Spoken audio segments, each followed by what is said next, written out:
মাবুদু কেন আমাদের গুনাহ মাফ করবা না?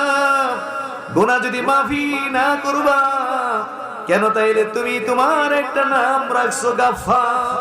মাবুদু এমন একটা সময় আমরা বিছাইছি যখন তোমার বান্দাদেরকে তুমি মাফ করতেছো। এই মুহূর্তে তোমার হাজার হাজার বান্দাকে মাফ করতেছো, এই মুহূর্তে কোটি কোটি গুনাহগার বান্দার গুনাহ মাফ করতেছো।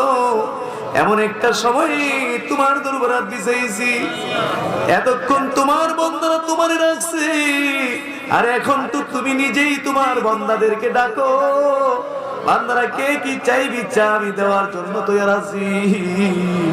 তুমি যেমন দেওয়ার জন্য তৈয়ার, আমরাও নেওয়ার জন্য ভিখারির মতো হাতগুলো বিছাইয়া রাখছি। একটা হাত তো তুমি আজকে মাহরুম কইরো না।